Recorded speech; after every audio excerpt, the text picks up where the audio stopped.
എഴുതി തീരാത്തൊരു തിരക്കഥ പോലെ മലയാളത്തിന്റെ പ്രിയ ചലച്ചിത്രകാരൻ ഓർമ്മയിലേക്ക് മറഞ്ഞു.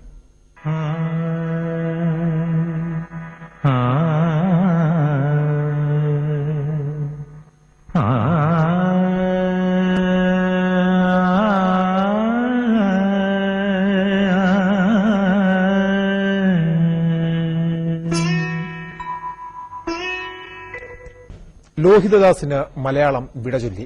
ലക്കിടിയിൽ അമരാവതിയുടെ തൊടിയിൽ 11:30 അവസാന കർമ്മം പൂർത്തിയായത്. പൂർണ്ണ ഔദ്യോഗിക ബഹുമതികളോടെ നടന്ന ചടങ്ങിന് സാക്ഷ്യം വഹിക്കാൻ കലാകേരളത്തിന്റെ പരിച്ഛേദം തന്നെ ലക്കിടിയിലെത്തി.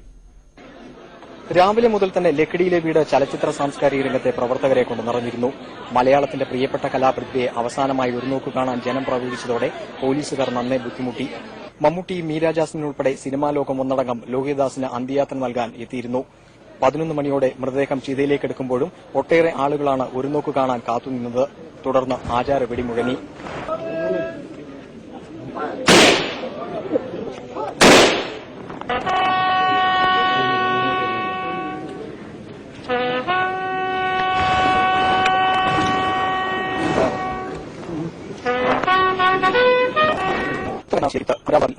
ഒരുപാട് കഥാപാത്രങ്ങളും ഒപ്പം കൂട്ടിനുണ്ടാകും.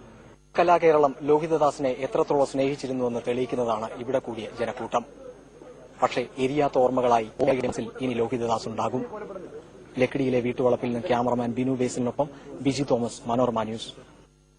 മൺമറഞ്ഞ ലോഹിതദാസിനെ കുറിച്ച് പ്രമുഖരുടെ അനുസ്മരണങ്ങളിലേക്ക്.